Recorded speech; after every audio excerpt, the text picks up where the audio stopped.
nous allons regarder maintenant les tableaux de bord administratifs qui ont été intégrés dans OpenClinic GA. On se connecte à l'application et puis dans le menu Système, Mon profil, dans la partie Gestion de mes tableaux de bord, j'ai accès aux différents tableaux de bord qui sont prévus. Alors, on va passer maintenant dans la section administrative et on va parcourir les différents tableaux de bord. Le premier, c'est le tableau de bord qui va nous indiquer le nombre de logins actifs. Ça veut dire le nombre d'utilisateurs qui se sont connectés dans le mois passé au moins 5 fois. Quelqu'un qui s'est connecté donc moins de 5 fois dans le mois passé est considéré un utilisateur qui n'est pas actif ou qui n'est de toute façon pas suffisamment régulier. Quelqu'un qui s'est connecté 5 fois ou plus est un login actif. Et donc quand je clique là-dessus, ça me donne simplement un chiffre. Donc ici, dans ce cas-ci, j'aurai un hôpital où il y a eu en fait 118 utilisateurs différents dans l'hôpital qui ont utilisé le système OpenClinic au moins 5 fois dans le mois passé. Un deuxième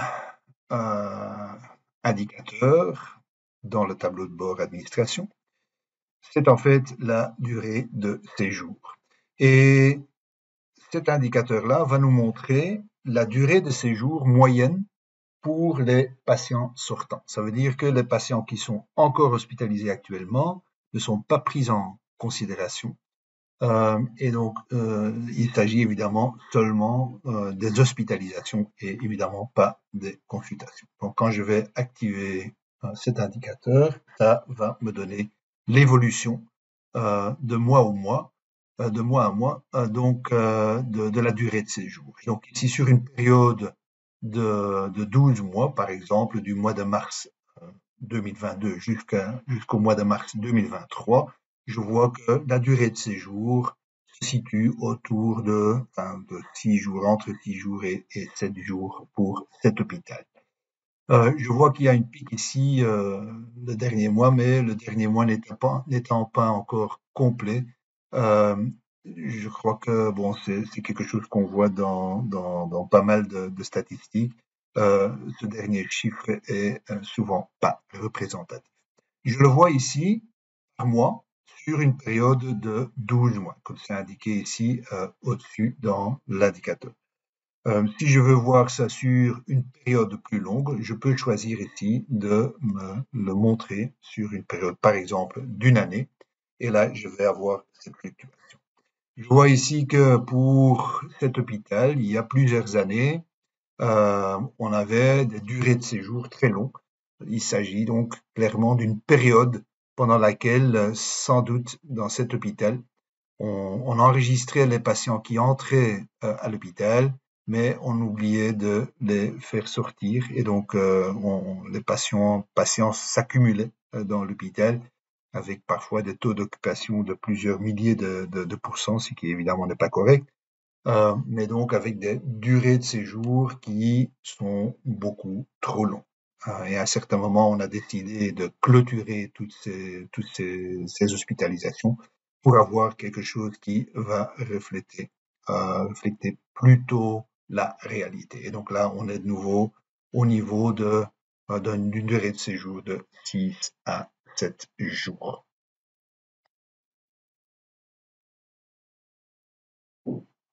Alors, autre indicateur, c'est encore la durée moyenne de séjour, mais cette fois-ci limitée aux 30 derniers jours, donc à partir il faut compter à partir d'aujourd'hui. Et donc ça c'est la durée de séjour moyenne. Quand je clique, j'ai simplement un chiffre. Et donc je vois ici pour le dernier mois, pour les 30 derniers jours, on est à une durée de séjour moyenne, c'est de 7,87 jours. Ensuite, nous avons encore deux indicateurs qui portent sur le taux d'occupation des lits, donc pour les patients hospitalisés. Et si je vais prendre ici le premier, donc c'est l'évolution du nombre de patients hospitalisés, je vais voir dans le premier graphique l'évolution sur une période de 30 jours. Donc c'est le nombre de lits qui sont occupés selon le système. Et cette image où on voit qu'il y a une croissance dans le nombre de jours ou le taux, enfin plutôt le nombre de lits qui sont occupés par des patients hospitalisés, si on voit cette croissance continue, typiquement ça veut dire qu'on enregistre des patients qui sont en train d'entrer dans l'hôpital, mais on oublie d'enregistrer des patients qui sortent de l'hôpital. Et on arrive souvent à des taux d'occupation qui sont irréalistes. C'est un problème qu'on voit dans pas mal d'hôpitaux, donc certainement les hôpitaux où on n'a pas identifié individuellement les différents lits d'hospitalisation. On fait entrer le patient, mais le patient administrativement dans le système ne sort pas. Et donc on a des taux d'occupation qui sont souvent le double, le triple du nombre de lits qui existent dans l'hôpital. Si je veux voir ça sur une période plus longue, donc je peux voir ça de mois en mois, c'est un calcul qui va prendre un peu plus de temps parce que ça porte évidemment sur une période beaucoup plus longue et donc le système doit parcourir toute la liste de toutes les hospitalisations qui ont lieu dans cette période. On va voir que l'évolution sur cette longue période va nous montrer également cette évolution parfois un peu bizarre. Donc ça c'est sur une période d'une année où je vois que ici on avait un taux d'occupation très, très élevé, ça a diminué et puis ça remonte. Parfois ça peut signifier que si on fait les corrections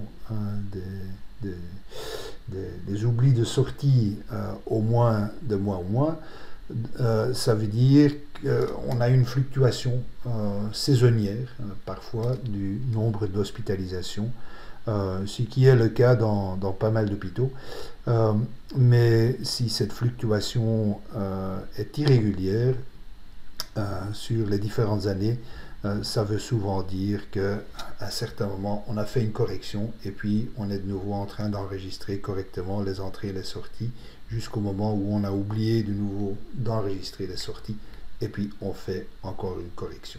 Ici, ça a plutôt l'air d'être une évolution, une fluctuation saisonnière de ce taux d'occupation des lits.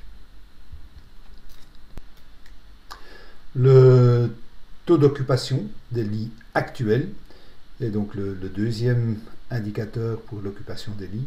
Et ça, c'est simplement un chiffre qui nous sera présenté avec le nombre de lits qui, selon le système, sont actuellement occupés par des patients. Et dans ce chapitre administratif, nous allons terminer avec deux indicateurs qui portent sur les contacts, donc le nombre de contacts qu'on a eu. Le premier indicateur va nous montrer le nombre de consultations et hospitalisations qui ont commencé dans le dernier mois complet. Donc ici, on ne considère pas les sorties, mais c'est plutôt les arrivées. Donc les patients qui sont arrivés en consultation ou qui sont arrivés en hospitalisation. Et donc là, si je vais aller voir, je vais voir que dans le dernier mois complet, j'ai eu 1956 patients qui sont arrivés en consultation et 424 hospitalisations. Commencer dans le dernier mois complet, ça veut dire si je vais faire cette évaluation le 15 février, le dernier mois complet, ce sera le mois de janvier. Si je fais ça le 1er mars, le dernier mois complet, c'est le mois de février. Également, si je fais ça le 31 mars, le 31 n'est pas encore fini, ça veut dire que le dernier mois complet, ça va toujours être le mois de février. Un deuxième indicateur sur les consultations, c'est quelque chose qui démontre quelque part aussi la chronicité des pathologies qui sont traitées dans l'hôpital.